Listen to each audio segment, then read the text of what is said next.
Life is several entertainment, work এবং problemsগুলো নিয়ে lifestyle show Sunsilk Shurunjana. In this part, we are going to show you all about your skin and hair.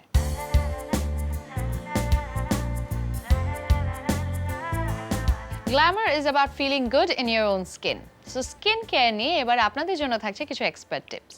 Viewers এই সময়ে season অনেক change হয়, এতে আমাদের skin এবং হেয়ারের অনেক প্রবলেম হয়। আমরা সাধারণত স্কিনের জন্য ঘরোয়া কিছু টিপস আজ আমি দিতে যাচ্ছি, যেটি আপনি ঘরে বসে একটু যত্ন করলেই অনেক ভালো স্কিন হয়ে যাবে। আপনার স্কিন এই সময়টায় দেখবেন অনেক ডাল হয়ে যায়, ড্রাই হয়ে যায়। তাই ড্রাইনেস কমানোর জন্য আপনি সম্ভব হলে যদি মিল্ক থাকে সেই মিল্কের সাথে একটু লেবু দিয়ে একটা টক দইয়ের মতো করে নিতে পারেন, তার সাথে একটু মধু দিয়ে আপনি একটা প্যাক করে আপনি যদি সপ্তাহে অন্তত 3 দিন দেন, তাতে দেখবেন আপনার স্কিনে যে ড্রাইনেস ভাবটি সেটি কমে যাবে। পাশাপাশি আপনি যদি এতটা সময় না পান, তাহলে মনে করে অবশ্যই ভেজলিন দিয়ে আপনি রাতে ঘুমোতে যেতে পারেন, যদি আপনার পিম্পল প্রবলেম না থাকে। আপনার স্কিনে যদি পিম্পল প্রবলেম থাকে তাহলে কিন্তু আপনি অয়েলি কিছু ইউজ করতে পারবেন না, তখন আপনাকে অবশ্যই হার্বাল জিনিস ইউজ করতে হবে। ভিউয়ার্স, ড্রাই স্কিনের জন্য আমরা তো প্রবলেম বলেই দিলাম কি হতে পারে। আপনার স্কিন যদি অয়েলি হয়, আমার মনে হয় এই সময়টায় তেমন কোনো প্রবলেম হয় না, তবে যেটা হয় সানবার্ন হয়। আপনি যখন বাইরে যান আপনার স্কিন পুড়ে যেতে পারে, কালো হয়ে যেতে পারে। সো সেই জন্য টেনশনের কিছু নাই। আপনি বাইরে গেলে অবশ্যই সান প্রোটেকশন ইউজ করবেন।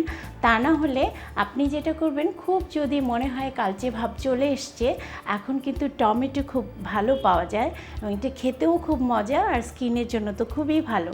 সান ট্যান রিমুভ করার জন্য আমরা টমেটো ইউজ করতে পারি। সেটি আপনি একটা টমেটোকে জাস্ট হাফ করে কেটে নিন, সেটি আপনি সুন্দর করে পুরো ফেসে ভালোভাবে লাগিয়ে নিন, 10 মিনিট রাখুন, তারপর আপনি ওয়াশ করে ফেলুন। দেখুন আপনার যে সারা দিনে যে ট্যানটা হয়েছে সেটি কত সহজেই রিমুভ হয়ে যায়। আপনি পেয়ে যাবেন আগে সেই সুন্দর স্কিন।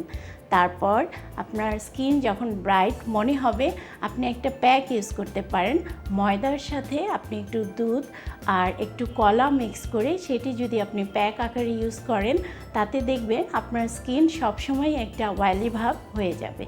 ভিউয়ার্স, এই সময় আমরা স্কিনের খেয়াল তো রাখছি, আমাদের হাত পাও কিন্তু অনেক ড্রাই হয়ে যায়। সারা দিনের যে ক্লান্তি ভাব সেটি কিন্তু আমাদের পায়ের উপরে অনেক প্রেশার পড়ে। সো আমরা চেষ্টা করব সপ্তাহে অন্তত 2 দিন হালকা গরম পানিতে একটু লেবু আর লবণ দিয়ে পাটি ভিজিয়ে রেখে তারপর একটু শ্যাম্পু দিয়ে ক্লিন করে নিতে পারি। আর রাতে ঘুমোতে যাবার আগে পুরো পায়ে ভেজলিন দিয়ে, খুব বেশি যদি আপনার মনে হয় যে পা ফেটে যাওয়ার একটা প্রবলেম থাকে, তাহলে আপনি মোজা ইউজ করতে পারেন। আপনি মোজা পরে ঘুমোতে পারেন, তাতে দেখবেন আপনার শীত ভাবটাও কমে যাবে আর পা ফাটাটাও বন্ধ হয়ে যাবে। সো ভিউয়ার্স, আমার মনে হয় পায়ের এই যত্নটা আপনি সহজেই নিয়ে নিতে পারেন। পাশাপাশি হাতের জন্য খুব ইজি একটা প্রসেস আছে, যেটি আপনি বেবি লোশন কিংবা অলিভ অয়েল এর সাথে সামান্য লবণ দিয়ে আপনি পুরো হাত ভালো করে ম্যাসাজ করে নিতে পারেন। তারপর আপনি ওয়াশ করে দেখুন। ম্যাসাজটি খুব বেশিক্ষণ হবে না, যেহেতু এটা লবণ আছে। আপনি 3 থেকে 4 মিনিট ম্যাসাজ করুন, তারপর আপনি ওয়াশ করে দেখুন আপনার হাত কত সফট হয়ে যায় আর সুন্দর হয়ে যায়।